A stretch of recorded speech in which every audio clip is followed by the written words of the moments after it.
আচ্ছা দেখেন, এখানে মূল কেসটা হচ্ছে একটা কোম্পানি নিয়ে, সেটা হচ্ছে detailsdirect.com। detailsdirect.com। এখন আপনারা তো ই-কমার্স পড়েছেন, সো এই কেসটা হলো ই-কমার্স রিলেটেড প্রবলেমগুলো কিভাবে সমাধান করা যায়।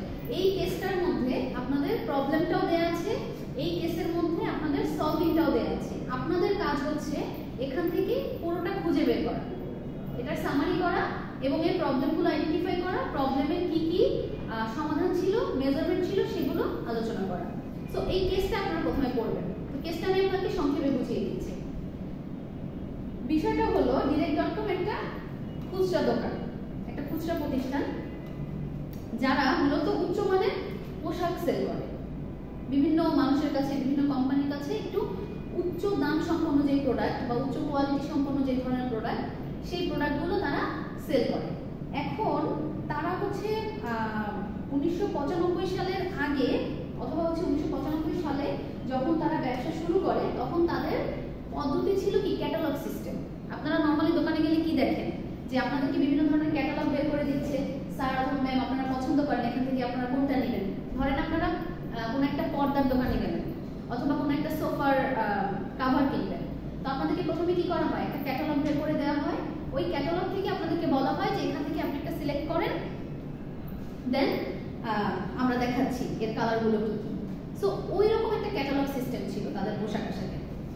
এখন যখন তারা বর্তমান সিচুয়েশনে চলে আসলো, তখন তারা অনেক ধরনের সমস্যার সম্মুখীন হতে থাকলো, কারণ ওই ক্যাটালগ সিস্টেম এখন আর মানুষ ভালোবাসে না, কোনোভাবেই তারা ক্যাটালগ সিস্টেম হচ্ছে পছন্দ করছে না। তখন তারা কি করলো, যে তাদের আইডিয়ার একটা পরিবর্তন আনতে হবে, বা তাদের মানে যে ফর্মুলায় তারা চালাচ্ছে ওই ফর্মুলায় আর চালানো যাবে না, তাদেরকে যে কোনো একটা পরিবর্তন নিয়ে আসতে হবে। তখন তারা কি করলো, একটা অনলাইন পদ্ধতি চালু করলো, এবং অনলাইন মার্কেটিং পদ্ধতি চালু করার সময় তারা আরো কিছু প্রবলেম ফেস করলো। সেই প্রবলেমগুলো কি কি, এতদিন যারা কেনাকাটা করতো তারা কিন্তু ক্যাটালগের মাধ্যমে কেনাকাটা করতো, কিন্তু যখনই তাদের অনলাইন সিস্টেমে নিয়ে আসা হলো, তারা তখন ভাবলো যে এটা মনে হয় কমফোর্টেবল না, এটা হচ্ছে আনকমফোর্টেবল, এখানে পেমেন্ট করা আনকমফোর্টেবল, এখানে হচ্ছে আপনার সিলেক্ট করা আনকমফোর্টেবল, তাদের অনলাইন প্রযুক্তি ব্যবহার করতে হচ্ছে, অনলাইন পেমেন্ট সিস্টেম ব্যবহার করতে হচ্ছে। তারা এই জিনিসটাকে প্রথমে খুব ভালোভাবে নিল না, এবং এই চ্যালেঞ্জটাই তাদের সবচেয়ে বড় একটা চ্যালেঞ্জ হয়ে সামনে আসলো তাদের বিজনেস পরিচালনা করার জন্য। এখন এই সমস্যাগুলো সমাধান করার জন্য, গ্রাহকদেরকে নতুন করে আকৃষ্ট করার জন্য নতুন সিস্টেমের মধ্যে তারা কি করলো, এখন তাদেরকে একটা ব্যবস্থা নিতে হবে কিভাবে তারা ই-কমার্সটাকে বা ই-বিজনেসটাকে তাদের ব্যবসায় খুব সুন্দরভাবে ইনক্লুড করার চেষ্টা করলো, বা এটাকে পুনঃস্থাপন করার চেষ্টা করলো। তখন তারা ভাবলো যে আমরা একটা চেঞ্জেস নিয়ে আসি, যেহেতু এটাকে মানুষ গ্রহণ করছে না, সেহেতু আমরা খুব সুন্দর একটা চেঞ্জেস নিয়ে আসি। চেঞ্জেসটা কিরকম, তারা হচ্ছে কাস্টমাইজ প্রোডাক্ট কাস্টমারকে প্রদান করলো, এবং যারা ধরেন এই যে মাতৃত্বকালীন সময়ে বিভিন্ন ধরনের নর্মাল পোশাক তো পরতে পারে না, তো তখন একটু অন্যরকম পোশাক পরতে হয়, তারা ওই আলাদা করে মাতৃত্বকালীন পোশাকটাকেও তারা ডিজাইন করলো। ঠিক আছে, যে ম্যাটারনিটি যে ওয়্যারগুলো সেগুলো তারা আলাদা করে ডিজাইন করলো মহিলাদের জন্য, এবং তারা সবার জন্য একটা কাস্টমাইজ ডিজাইন নিয়ে আসলো, যেটা আপনি চাইলে অনলাইনে বলে দিলেন যে আমি এরকম এরকম চাই, আমাকে এটা বানিয়ে দেন। আপনি আগে থেকে সেটা তৈরি করে না রাখলেন, কাস্টমার যেভাবে করে চাচ্ছে আপনি সেই অনুযায়ী প্রোডাক্টটাকে কাস্টমাইজ করে তাদেরকে দিচ্ছেন। এরকম একটা সিস্টেম তারা হচ্ছে ফোকাস করবে।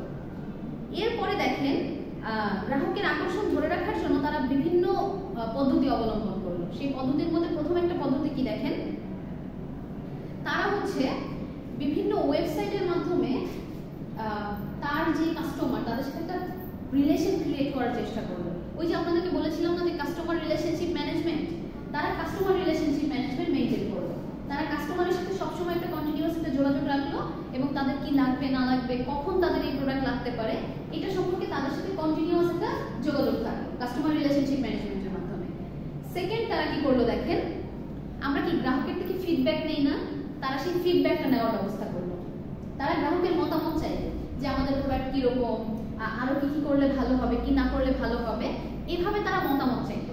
তৃতীয়ত কি করলো, যেসব গ্রাহকদেরকে তারা সেবা দিয়েছে, এখন আপনারা দেখেন না ফেসবুকে বিভিন্ন সময়ে যে পেজগুলো থাকে, সেই পেজগুলো থেকে যখন আপনারা কোনো কিছু কেনেন, যদি ভালো হয় তাহলে আপনাদেরকে বলে না রিভিউ দেওয়ার জন্য, ওই রিভিউর ব্যবস্থাটা তারা করলো, যে মতামত নেবে এবং হচ্ছে গ্রাহক কতটুকু সন্তুষ্ট সেই সন্তুষ্টিটা আবার পুরো পৃথিবীর গ্রাহককে দেখানোর চেষ্টা করলো। কিভাবে?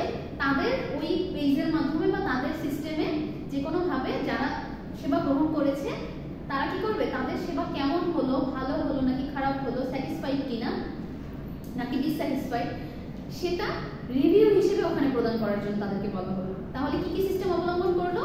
প্রথমত কাস্টমার রিলেশনশিপ ম্যানেজমেন্ট, সেকেন্ড কি করলো, গ্রাহকের থেকে ফিডব্যাক নেওয়া শুরু করলো, তৃতীয়ত গ্রাহকের যে একটা রিভিউ সেটা তারা কাস্টমারকে দেখানোর চেষ্টা করলো। এই পদ্ধতিগুলো অবলম্বন করার পরে তারা আস্তে আস্তে করে উন্নতি করা শুরু করলো। এইবার দেখেন তারা যতই উন্নতি করতে থাকলো, একটা সময় গিয়ে তারা আবার চ্যালেঞ্জের মুখোমুখি হলো। চ্যালেঞ্জটা এখন নতুন একটা চ্যালেঞ্জ। কি হলো? বিভিন্ন ধরনের আউটসোর্সিং এর কারণে এই চ্যালেঞ্জগুলো তৈরি হয়। ধরেন কি হয়, পণ্যের মূল্য সবসময় কি আপডেট করতে হয় না, আপনার ওয়েবসাইট কি সবসময় আপডেট রাখতে হয় না? তো আপনার যদি লোকবল ঠিকঠাক মতো না থাকে, কোয়ালিটি সম্পন্ন যদি আপনার এমপ্লয়ি না থাকে, তাহলে আপনি সেটা কিভাবে করবেন? ধরেন আপনার একটা ওয়েব পেজ বা আপনার কোম্পানির একটা ওয়েব পেজ আপনি করে রেখেছেন, সেটার কোনো আপডেট নাই, মানুষ আপডেট হয়ে যাচ্ছে, আপনার সেখানে ঢুকলে কোনো একটা পণ্যে যখন তারা ক্লিক করছে, সে ক্লিক করার পরে যে দামটা দেখতে পাচ্ছে সেটা ধরেন আপডেট কোনো দাম না, প্রাইস না, সেটা ধরেন আগের প্রাইস, বা আপনি ডিসকাউন্ট দিয়েছেন সেখানে ইনক্লুড হয়নি। তো এই যে প্রবলেমগুলো তার কর্মী রিলেটেড এবং দেশীয় কর্মী দিয়ে তখন হচ্ছিল না। আসলে আউটসোর্সিং করে যে এই সেবাটা নিবে সেটাও খুব কঠিন হয়ে যাচ্ছিল। সো এটা তার একটা প্রবলেম হচ্ছিল, এবং এই সমস্যাটা সমাধান করার জন্য সে একজন আইটি এক্সপার্টের সাথে কথা বললো, এবং কি করা উচিত সে তখন কি করলো, ওই আইটি এক্সপার্টের সাথে কথা বলে তার যে কর্মীগুলো ছিল সেই কর্মীদেরকে প্রশিক্ষণ দেওয়া, সেই কর্মীদেরকে আরো কিভাবে ডেভেলপ করা যায় এই সিস্টেমের মাধ্যমে, সেভাবে সে তার কর্মীদেরকে ডেভেলপ করার মাধ্যমে তার ব্যবসায় যে যাবতীয় প্রবলেমগুলো ছিল সেই প্রবলেমগুলো সে ওভারকাম করবে। এই হচ্ছে আপনার পুরো গল্পের চিত্রটা যদি আপনি সংক্ষেপে চিন্তা করেন। তাহলে কি হলো, আমার কোম্পানিটার নাম হলো detaildirects.com। এই কোম্পানিটা একটা পোশাক প্রস্তুত কোম্পানি, এবং তারা 1995 সালে ক্যাটালগ সিস্টেম ভাবে চালু করেছিল তাদের ব্যবসাটা। এরপরে সে যখন দেখলো যে আপডেট হচ্ছে, পৃথিবীর সবকিছুই আসলে আপডেট হচ্ছে গ্লোবালাইজেশনের কারণে, তখন সে কি করলো, চিন্তা করলো অনলাইন একটা সিস্টেম চালু করবে।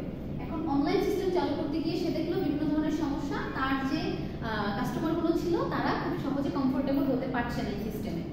তখন সে আস্তে আস্তে করে তাদেরকে অ্যাট্রাক্ট করার জন্য, তার প্রোডাক্টের প্রতি বা নতুন সিস্টেমের প্রতি অ্যাট্রাক্ট করার জন্য সে কি করলো, কাস্টমার রিলেশনশিপ ম্যানেজমেন্ট মেনটেন করলো, তাদেরকে অ্যাট্রাক্ট করার জন্য তাদের মতামত নিল, তাদেরকে অ্যাট্রাক্ট করার জন্য তাদের রিভিউ নিল। এভাবে করে সে এই পন্থাগুলো অবলম্বন করে তার ডেভেলপমেন্টের চেষ্টা করলো। যখন তার ডেভেলপ হচ্ছে তখন গিয়ে সে আবার কি প্রবলেম ফেস করলো, যে তার কর্মীর যে প্রশিক্ষণ বা কর্মীর যে কোয়ালিটি সেটা কম থাকার কারণে তার অন্য জায়গা থেকে কর্মী আউটসোর্সিং করতে হলো, এবং কোনো একজন আইটি এক্সপার্টের সাথে কথা বলে তার কর্মীদেরকে প্রশিক্ষণ দিয়ে সে সেই আউটসোর্সিং এর প্রবলেমটা দূর করে তার ব্যবসাটাকে সুন্দরভাবে পরিচালনা করলো। এইটা হচ্ছে আমার মূল কেস। এবার দেখেন কেসের মধ্যে দুইটা জিনিস আপনাদের কাছে চেয়েছে। প্রথমটা দেখেন,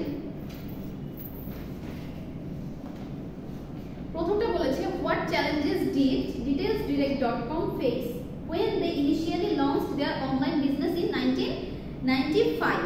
দেখেন কি বলেছে, যে কি কি চ্যালেঞ্জেস তারা ফেস করেছে যখন 1995 সালে তাদের ক্যাটালগ সিস্টেম থেকে নতুন সিস্টেমে আসার জন্য যেই রিপ্লেসমেন্টটা করেছিল, তখন কোন কোন ধরনের চ্যালেঞ্জ ফেস করেছে। এটা হচ্ছে প্রথম কোশ্চেন। এখন তো আপনারা কেসটা জেনে গিয়েছেন, বলেন তো কি কি প্রবলেম ফেস করেছিল, দেখি মনে আছে কিনা আপনাদের। এই যে যখন 1995 সালের তাদের যে ক্যাটালগ সিস্টেম, সেই ক্যাটালগ সিস্টেমটাকে বাদ দিয়ে নতুন একটা সিস্টেমে আসার ট্রাই করলো কাস্টমারকে অ্যাট্রাক্ট করার জন্য, এই যে ধরেন কাস্টমাইজ সিস্টেমে আসার ট্রাই করলো, তখন তারা কি কি প্রবলেম ফেস করেছিল?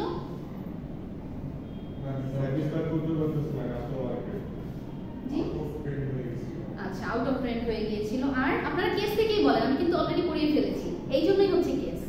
বলেন তো কি কি প্রবলেম ফেস করেছিল? কাস্টমার স্যাটিসফাইড ছিল না, হ্যাঁ, কাস্টমার আনকমফোর্টেবল ছিল।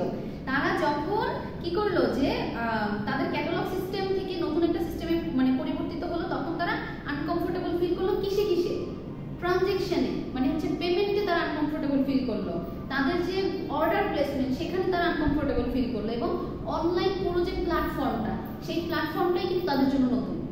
সো ওই অনলাইন প্ল্যাটফর্ম এবং ট্রানজ্যাকশন সিস্টেম যেটা পেমেন্ট সিস্টেম, সেখানেই কিন্তু তারা সবচেয়ে বড় ধরনের চ্যালেঞ্জেস ফেস করলো। এবং আরো কি করলো, যখন তারা হাই প্রাইস প্রোডাক্ট কাস্টমারদের কাছে মানে সেল করতে চাইলো, তখন আরো বিভিন্ন ধরনের ডিফিকাল্টিস ক্রিয়েট হলো যে কাস্টমারের কিন্তু আপনি লয়ালটি নিতে হবে, কাস্টমারের বিশ্বাস অর্জন করতে হবে, কাস্টমার বেস আপনি আগে দেখতে হবে, আপনার কাস্টমার কি বেস করে আপনি সিলেক্ট করছেন।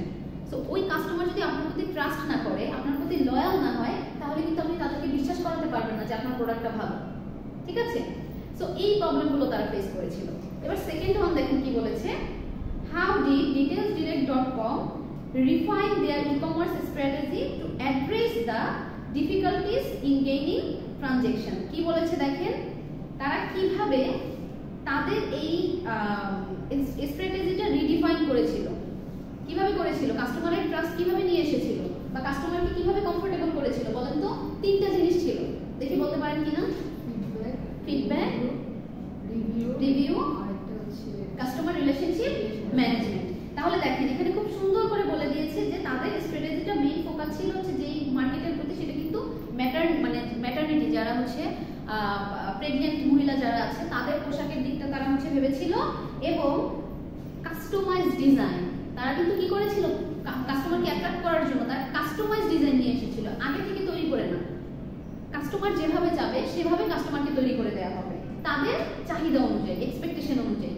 সো কাস্টমাইজ ডিজাইন এটা হচ্ছে আপনার একটা স্ট্র্যাটেজি। দ্বিতীয় স্ট্র্যাটেজি কি, ম্যাটারনিটি ওয়্যার। এইবারে তারা এটা কিভাবে ইমপ্লিমেন্ট করেছিল বলেন তো, ইমপ্লিমেন্ট করেছিল কাস্টমার রিভিউর মাধ্যমে, কাস্টমার ফিডব্যাকের মাধ্যমে, এবং কাস্টমার রিলেশনশিপ ম্যানেজমেন্টের মাধ্যমে। দেখেন আপনাদের দুইটা কোশ্চেন এটা, এই কোশ্চেনগুলো অ্যানসার আপনাদের কেসের মধ্যেই থাকবে, আপনারা শুধু কেসটুকু সুন্দর করে পড়বেন, পড়ার পরেই অ্যানসারগুলো দিবেন। বুঝতে পেরেছেন? প্রশ্ন বুঝতে কষ্ট হবে না। দেখেন প্রশ্ন খুবই ইজি, আপনি কেস পড়ে ফেলেই কোশ্চেন খুব ইজি। কোশ্চেনের মধ্যে বেশিরভাগ সময় থাকে যে সামারি করার জন্য বলে, দ্বিতীয়ত থাকে চ্যালেঞ্জেস গুলো কি মানে কি ছিল, এবং চ্যালেঞ্জেস গুলো উত্তরণের জন্য কোন কোন পদ্ধতি অবলম্বন করেছিল, বা তাদের স্ট্র্যাটেজি গুলো কি ছিল। ঠিক আছে, সো এই হচ্ছে আলটিমেট আপনাদের কেসের পড়াশোনা।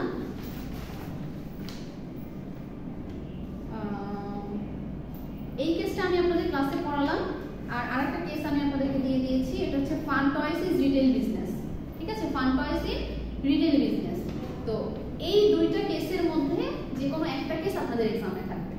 ঠিক আছে, ওই পরের কেসটাও সেম, আপনারা করবেন, নিজেরা পড়ে নিজেরা অ্যান্সার করবেন।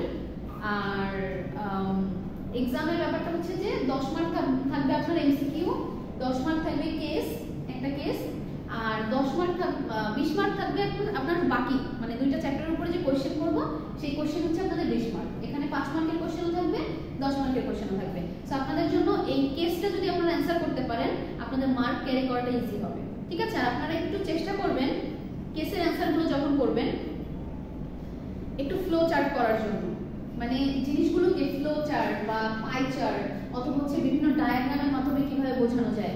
এই যে আপনার নামটা জানো কি, আরিক স্মিথ, আচ্ছা আমি গুলিয়ে ফেলি।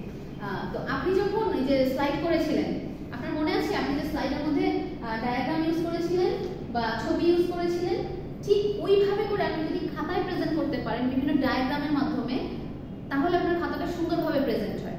ঠিক আছে, এই কেসটাকে আপনি আর কত পাতায় লিখতে পারবেন, অথবা হচ্ছে কত ওয়ার্ডে লিখতে পারবেন। এই অ্যান্সারগুলো কিন্তু খুব বেশি বড় কোনো আনসার না, আপনার স্পেসিফিক অ্যান্সারটা দেওয়ার পরে আপনার কোশ্চেনটাকে খুব বেশি বড় করা যাবে না, শুধু যতটুকু চেয়েছে জিস্ট অতটুকুই আপনারা দেবেন।